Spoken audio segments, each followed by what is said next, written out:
인생에는 시련이 있습니다. 전능하신 하나님을 믿는데도 시련이 있다? 그렇습니다. 어떤 시련은 하나님을 믿기 때문에 더 힘들게 다가오기도 합니다. 그리스도인들은 하나님의 전능하심을, 그리고 그 하나님이 나를 사랑하심을 믿습니다. 이 둘을 함께 붙잡는 것이 쉽지 않을 때가 있습니다. 그러면 나에게 왜 이런 일이 일어나는가? 하나님이 전능하시고 나를 사랑하신다고 하는데, 그렇다면 나에게, 우리 가정에 일어난 이 고난, 하나님은 왜 이런 일을 허용하시는가 하는 질문이 깊숙하게 들어와 박히는 칼날처럼 우리 폐부를 찌를 때가 있습니다. 오늘 말씀, 하나님께서 아브라함에게 아들 이삭을 바치라 하십니다. 이렇게 직접적으로 하나님의 목소리가 들려서 이게 특별하게 보이지, 사실은 이런 기막힌 현실을 마주하는 사람들 많습니다.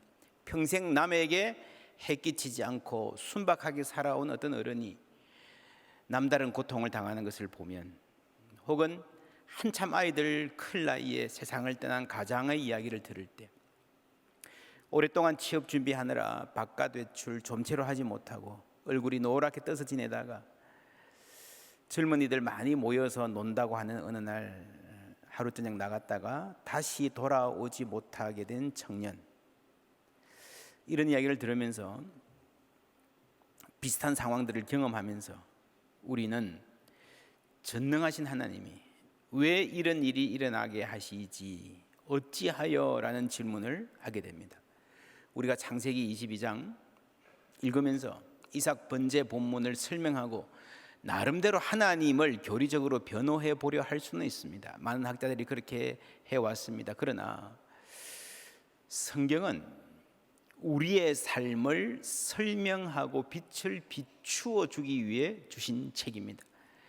우리가 성경을 설명하고 보호하고 해명하는 것보다, 그래서 내가 성경을 읽는다도 맞지만 더 중요한 것은요, 성경이 나를 읽는 것입니다. 우리가 성경을 설명할 수도 있겠지만 그것은 부족하고요, 성경이 우리를 설명해 주는 거예요. 여러분, 성경을 알면 내 삶을 알게 되고 하나님을 알게 됩니다. 세상을 좀 다른 시각으로 바라볼 수 있게 됩니다. 눈을 뜨게 해주시는 하나님, 성경입니다.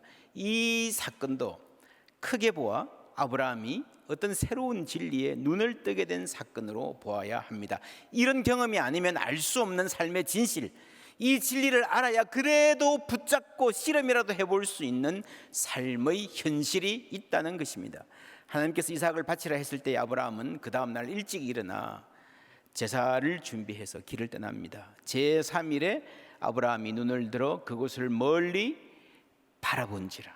이 아브라함의 시선, 그리고 번제를 드리려 했다가 하나님이 개입하셔서 상황이 정리될 때에 아브라함이 눈을 들어 살펴본즉 하는 이 시선, 한 숫 양이 뒤에 있는데 뿌리 수풀에 걸려 있는지라 라고 하는 이 두 개의 보다 라고 하는 동사로 이 본문 전체를 구조화해 볼 수 있습니다. 하나는 긴장이 최고조로 향해 갈 때의 보다고요, 또 하나는 이 긴장이 해소되는 지점에서의 보답니다.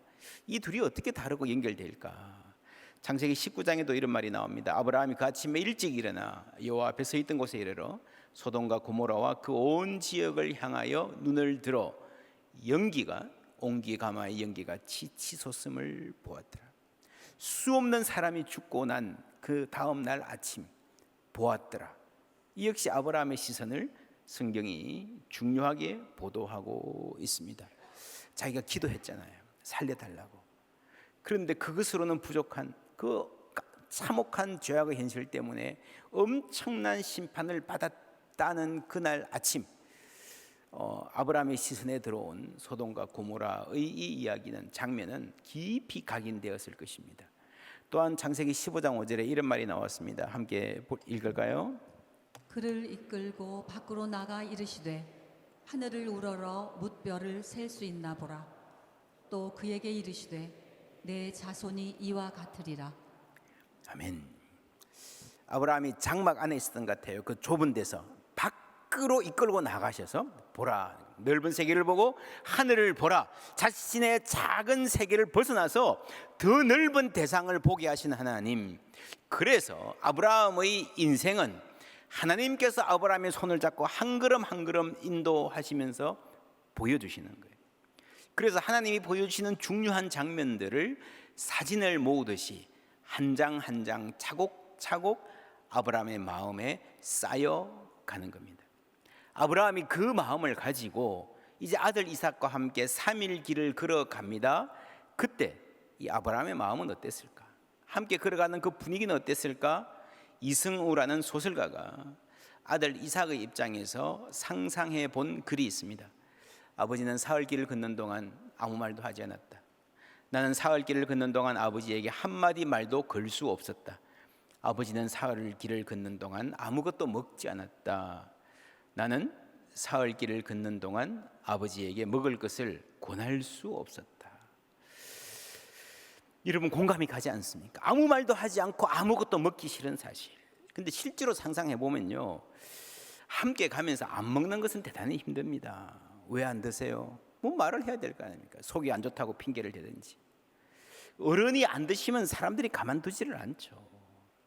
이 소설가는요, 물어보지도 못할 정도의 분위기였다 그러는데, 만약에 그렇다면 아들도 안 먹을 것 같아. 다른 사람 일행도 노예들도 아무도 못 먹을 것 같아. 최소한 너희들은 먹어라 라고 해야 될 것 같은데요, 저는 상상이 잘 안 갑니다. 어쨌거나 이 사흘 길이 우리가 쉽게 상상할 수 없는 무거운 분위기였을 것이다 알 수 있습니다. 아버지의 얼굴은 어둡고 주름지고 황량했다. 바치려고 가는 그의 얼굴은 이미 받쳐진 사람의 얼굴이었다. 아버지 주변에 줄이 쳐진 것 같았다. 줄 안으로 밥을 들여놓거나 말을 집어넣으면 무슨 일이 일어날 것 같았다. 아버지는 가까이 있었지만 따로 있었다. 아버지는 나와 같이 걸었지만 나와 같은 땅을 밟고 걷는 것 같지 않았다. 사막이 그의 얼굴에 들어가 있었다. 신이 바치라고 지시한 산을 향해 걷고 있었지만 그때 그가 한 일은 단순한 걷기가 아니라 영혼의 고투였다. 그것이 사생결단의 고독한 몸부림, 즉 기도였음을 이제 나는 안다. 고통으로 일그러진 그 얼굴을 나는 그전에 본 적이 없다. 다른 데서도 본 적이 없다. 이때 아브라함이 마음속으로 기도를 했을 것이다. 맞습니다. 어떤 기도를 했을 것 같아요? 하나님 너무하십니다. 항변했을까요? 따져 물었을까요? 최근에 어떤 신학자가 여기서 아브라함이 침묵의 순종을 보여주는데 그게 잘한 게 아니라 소리내서 울부짖고 항의하고 따졌어야 했다라는 내용의 책을 썼습니다. 구약 성경에 욥이 그랬던 것처럼. 하나님 어떻게 이러실 수 있습니까? 맞습니다. 성경에 그런 항변의 전통이 있습니다. 예수님도 나의 하나님 어찌하여 나를 버리시나이까? 이 어찌하여라고 하는 항변이죠. 저는 아브라함도 그랬을 것이라고 생각합니다. 마음속으로. 어떤 이는 마음속으로 하고요, 어떤 이는 큰 소리로 울부짖습니다. 그 차이일 뿐입니다. 모두가 불평하고 원망하고 항변합니다. 예수님도 십자가를 앞두고 할 수 있거든 이 잔을 옮겨 주십시오 기도했습니다. 이 대목에서 몸부림치셨을 것입니다. 고투입니다. 항변입니다. 그 과정의 끝내 마침내 뜻대로 하시옵소서라고 기도하셨습니다. 아브라함도 그랬을 수 있습니다. 명령하시는 대로 하겠다고 길을 나섰지만 사흘 길 동안 그의 마음은 요동쳤을 것입니다. 불평도 했을 것입니다. 돌아가 버릴까? 어떻게 하면 벗어날 수 있을까? 차라리 내가 그냥 죽어버리는 게 낫지 않을까? 저 같았으면 그랬을 것 같아요.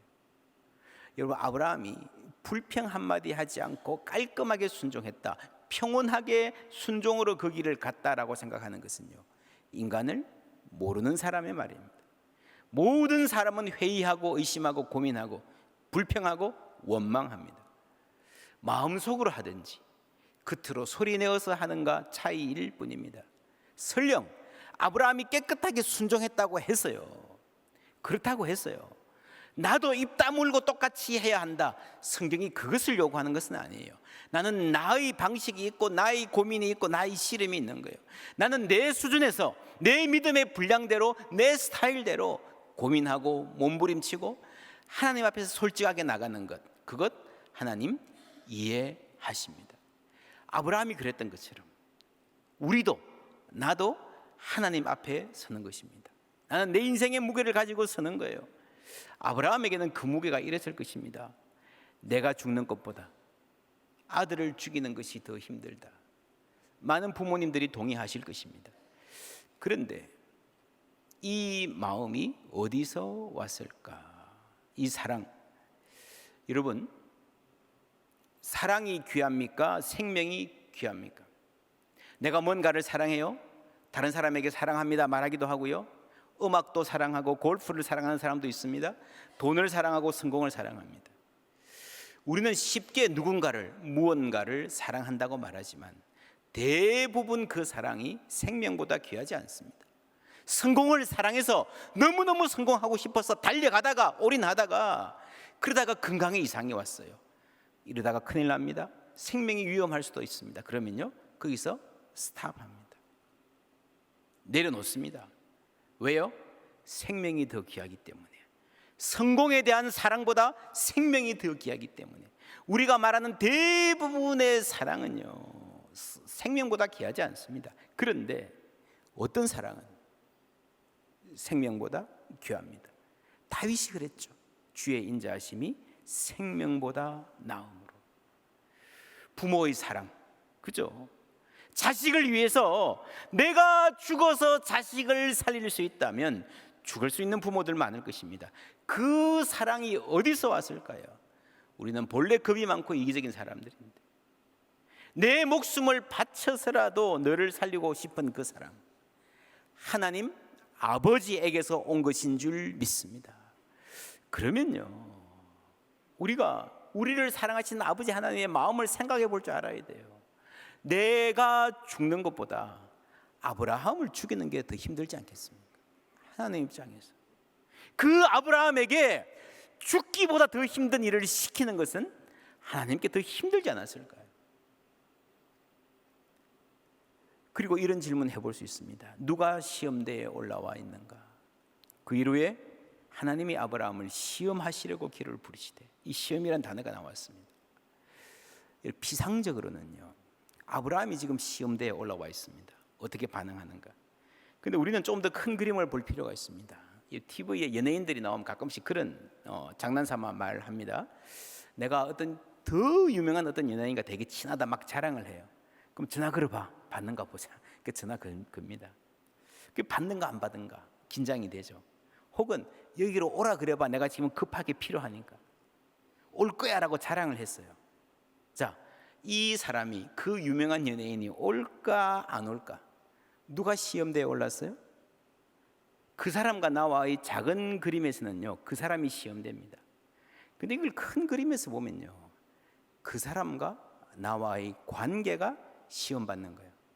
내가 시험받는 데에 오른 겁니다. 그렇지 않습니까? 그 사람에게 내가 얼마나 가치 있는 존재인가가 함께 시험대에 오르는 거예요. 여러분, 아들이 출장 가요. 지금 공항으로 막 향하고 있습니다. 근데 아버지가 쓰러져서 병원에 갔습니다. 심각해요. 동생이 전화합니다. 형님 오셔야 되겠습니다. 엄마는 오지 마라, 괜찮다, 회사 일 바쁜데. 이때 그 형이 오는가 안 오는가, 이게 작게는요, 형의 효심이 시험 받는 것이지만 더 크게는 아버지가 어떤 아버지인가, 그렇죠? 이 아들에게 이 아버지가 어떤 존재인가가 시험 받는 것입니다. 이해가 되십니까? 지금 아브라함은 그냥 한 사람이 아니에요.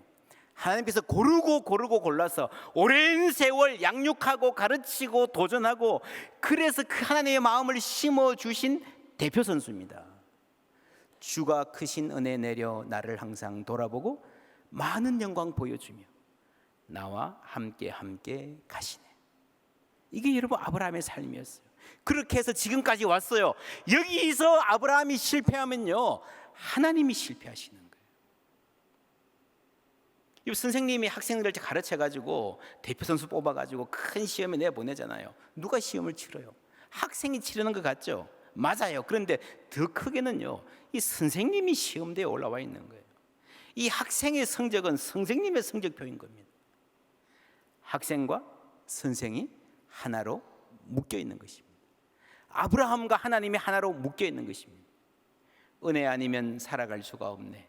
호흡마저도 다 주의 것이니 세상 평안과 위로 내게 없어도 예수, 오직 예수뿐이네.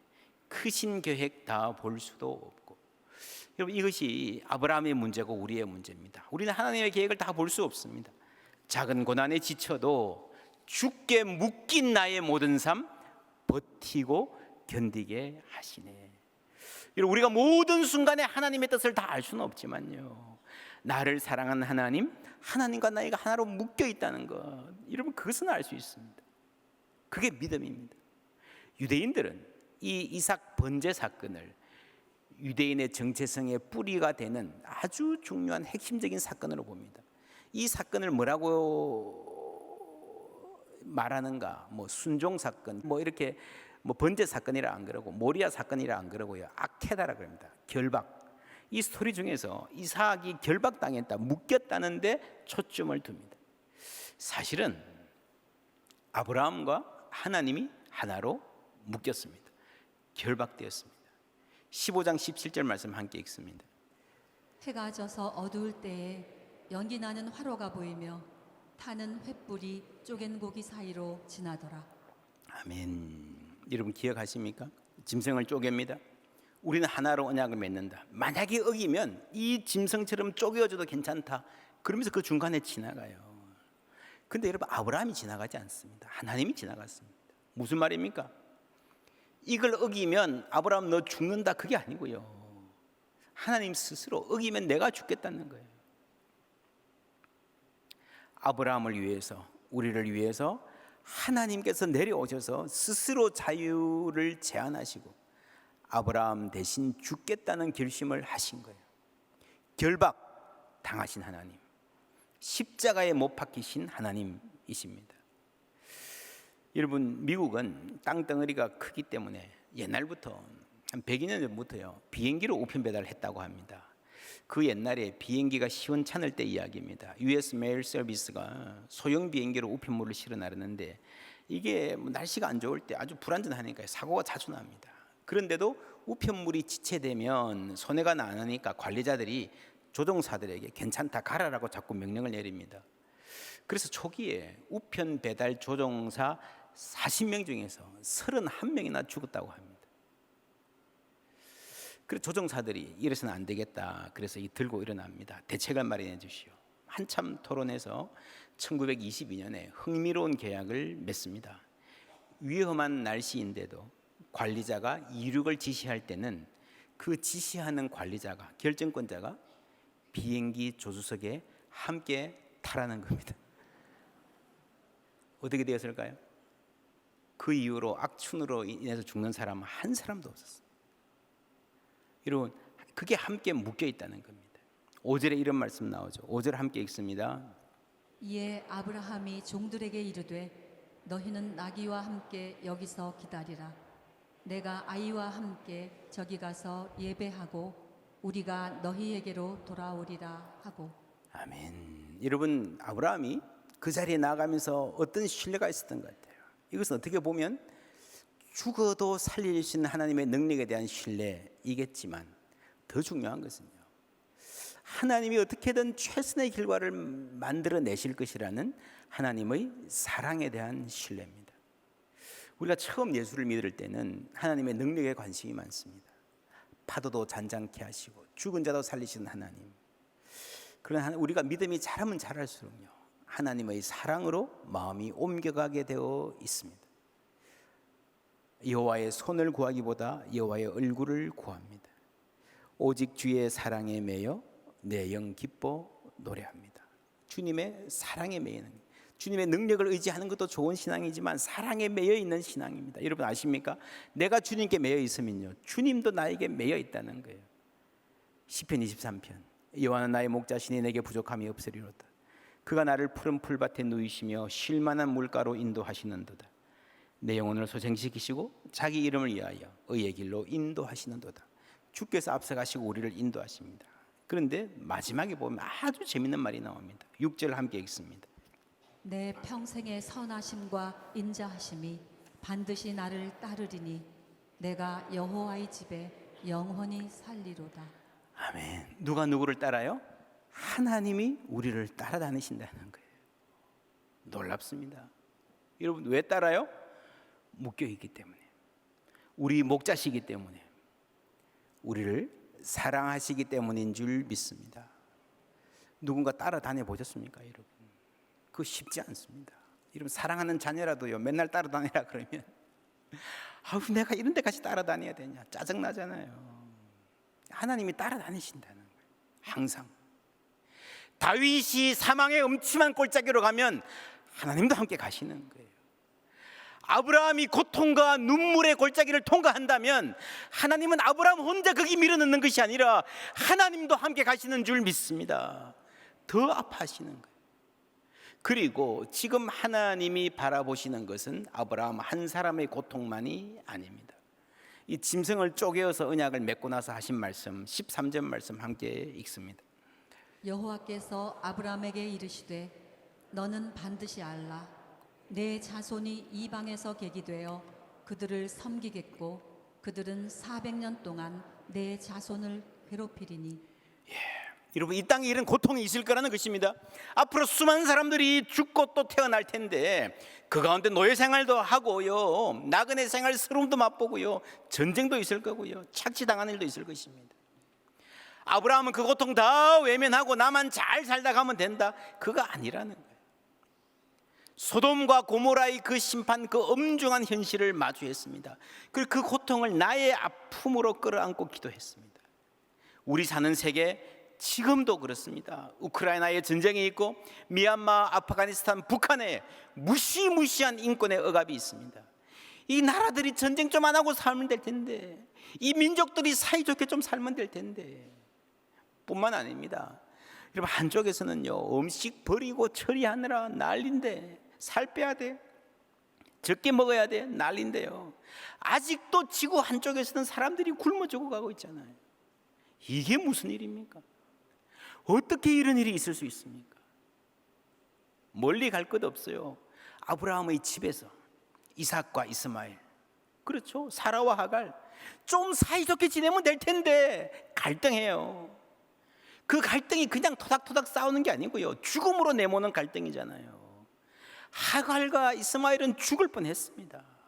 누가 그들을 죽음으로 내몰았습니까? 사라와 아브라함이에요. 여러분, 사라는 이삭을 사랑했습니다. 너무 사랑했습니다. 근데 그 사랑이 이스마엘을 죽게 하는 쪽으로 작용했다는 거예요. 지난주에 우리가 이 표 보신 거 기억하실 것입니다. 성경은 하갈과 이스마엘의 이야기, 아브라함과 이삭의 이야기를 똑같이 병행시키면서 이 두 이야기를 제발 같이 함께 읽으라고 요구합니다. 여러분, 이삭을 죽여야 하는 이 아브라함의 충격과 눈물, 그리고 이 사실을 전해 들었다면 사라가 받았을 충격, 우리가 생각할 수 있습니다. 그러나 동시에 하갈의 부르짖음과 이스마엘의 눈물도 함께 봐야 된다는 거죠. 아들을 바쳐라, 이 이야기는 안타깝고 충격적인 이야기지만, 이런 우리가 이삭이 죽을 뻔한 이야기는 충격이고 이스마엘이 죽을 뻔한 이야기는 그럴 수 있는 이야기로 넘어간다면요, 하갈의 이야기는 대충 넘어가고 이삭 번제 이야기만 붙잡고 충격받는다면요, 이거 뭐 잘못된 거 아니겠습니까? 공감의 반경이라는 책이 있습니다. 우리 공감이란 말 요즘 많이 하는데, 여러분, 공감을 깊이 한다고 무조건 좋은 게 아니다. 어떤 집단 안에서 너무 깊이 공감하면요, 그게 밖을 향해서 배타적으로 나타납니다. 몇 해 전에 어떤 드라마에서 어떤 남자가 불륜, 바람 피다가 이런 말을 한 적이 있습니다. 사랑에 빠진 게 죄는 아니잖아. 그래서 온 국민의 미움을 받은 적이 있습니다. 사랑에 빠진 게 죄는 아니다, 그것만 보면 그렇죠. 근데 다른 사람을 상처 주잖아요. 사라가 이삭을 사랑한 것 자체는 죄가 아닙니다. 그런데 내 자식을 사랑해서, 내 자식을 너무 사랑해서 남의 자식 앞길을 가로막고 망치는 일이 오늘도 많잖아요. 여러분, 공감의 깊이가 중요한 게 아니에요. 여러분, 학교 다닐 때, 고등학교나 대학교, 애교심 언제 생겨납니까? 학교가 아무리 좋고요, 뭐 교수님 강의가 훌륭하고요, 이런 학교 식당 밥이 맛있고 친구들이 좋아도 그때 애교심이 별로 안 느껴집니다. 애교심이 작동할 때는 언젠가 하면요, 스포츠 할 때입니다. 어디 가서 다른 학교하고 싸우면 막 그냥 우리끼리 똘똘 뭉쳐가지고 막 얼마나 그때는 그 학교를 사랑하는지 모릅니다. 응원가 막 하면서요. 나라도 마찬가지예요. 전쟁에 돌입하면 애국심이 올라갑니다. 그래서 이 책에서 전쟁은 공감의 부족 때문에 일어나는 것이 아니라 어떤 특정한 집단, 우리 내 집단에 대한 공감이 너무 강해질 때 발생하는 비극이라는 거죠. 여러분, 위험한 산업 현장에서 죽는 사람들 계속 생기는 것 왜입니까? 우리 공감의 폭이 좁기 때문입니다. 남의 이야기로 생각하기 때문입니다. 이 책에서 기후 위기도요, 이렇게 해석합니다.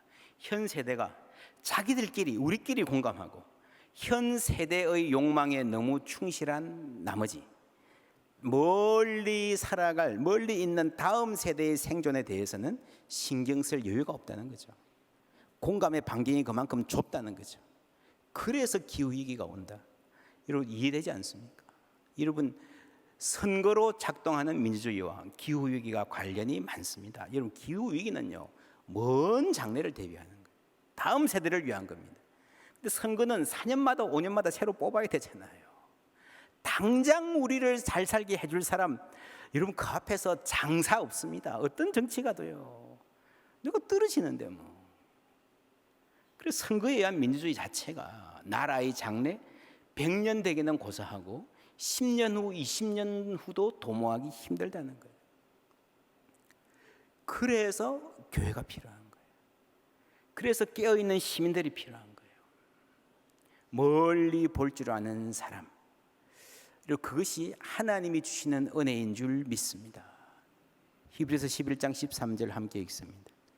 이 사람들은 다 믿음을 따라 죽었으며 약속을 받지 못하였으되 그것들을 멀리서 보고 환영하며 또 땅에서는 외국인과 나그네임을 증언하였으니. 아멘. 이게 아브라함의 이야기입니다. 멀리서 보고 예수 그리스도의 사역까지 멀리 볼 수 있는 시각을 마련하기 위해서 하나님께서 그 인생에 개입하셔서 많은 영광 보여주면서 끌고 오시는 거예요. 아브라함이 이삭을 결박하여 칼을 들려고 한 순간에 하나님이 급하게 부르시죠. 보니 눈에 숫 양이 보입니다. 그걸로 지사드립니다. 이때 나온 말이 여호와 이레 준비하시는 하나님입니다. 다른 말로 보시는 하나님, 똑같은 말이에요. 이 어원이 보신다는 말이에요. 여러분, 봐야 준비를 하죠. 그죠? 미리 예상을 해야 준비를 하죠. 영어로 The Lord who provides, 공급하시는 주님이라 할 수 있는데 provide, 이 안에 여러분 비데오라는 말이죠. 비데오가 뭡니까? 본다는 말이에요. 비데오. 프로는 미리라는 말입니다. 프로바이더, 공급한다는 말은 미리 봐야 공급할 수 있습니다. 뭐가 필요한데 어디 갔지? 그거 안 됩니다. 미리 필요를 보아야 공급할 수 있다는 거죠. 그래서 프로비데오라는 말에서 나온 두 가지 단어, 하나는 프로비전, 공급이라는 말입니다. 하나는요, 프로비던스, 섭리라는 말이에요. 하나님이 미리 보시고 미리 아시고 준비하시고 이 역사 전체를 이끌어 가신다는 말이 섭리입니다. 창세기를 끝까지 읽으면요, 창세기의 주제와 결론이 이겁니다. 창세기 50장 19절 20절 함께 읽습니다. 요셉이 그들에게 이르되 두려워하지 마소서, 내가 하나님을 대신하리이까.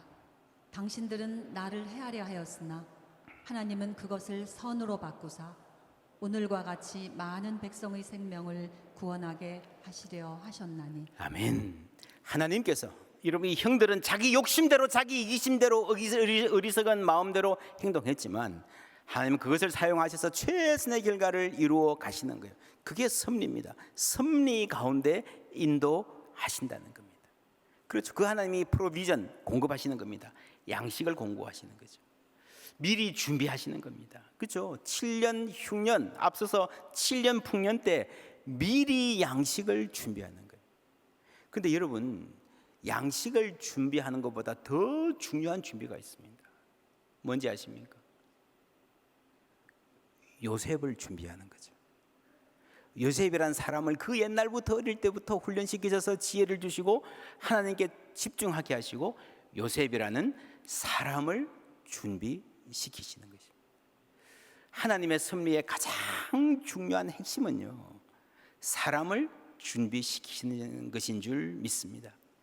오늘 이 사건 역시 여호와 이레의 하나님 미리 준비하셨다, 아브라함을 위해서 숫양을 준비하셨다가 작은 그림이라면, 정말 하나님이 하시는, 하나님이 일으키시는 이 엄청난 일의 가장 핵심은요, 아브라함이라는 사람을 준비시키는 거예요. 이렇게 도전하시고, 이렇게 결단하게 하시고, 이렇게 고민하게 하시고, 눈물 흘리게 하시고, 그 끝에 하나님 만나게 하셔서 훈련시키셔서 먼 훗날 믿음의 조상이라고 하는 하나님의 작품으로 역사 가운데 내어 놓으시는 거예요. 할렐루야. 이 큰 그림 안에서, 하나님의 섭리 안에서 이 아브라함의 사건을 볼 수 있어야 됩니다. 그것을 아는 사람은요, 내 인생을 볼 때도, 우리의 역사를 볼 때도 하나님의 섭리 안에서 볼 수 있는 힘이 자라기 시작합니다. 그때 눈이 열리는 거예요. 그래서 당장 눈앞의 것만 가지고 전전긍긍하던 우리가 멀리 바라볼 수 있는 시각 갖게 되는 것입니다. 할렐루야. 그리고 혹 하나님이 하시는 일, 그 크신 계획 다 알 수 없을 때라도 죽게 묶인 나의 삶, 하나님이 함께 하십니다. 하나님이 책임지십니다. 하나님이 나를 사랑하십니다. 신뢰하며 믿음으로 걸어갈 수 있는 사람 될 줄 믿습니다. 이런 은혜 우리 모두에게 충만하기를 축복합니다.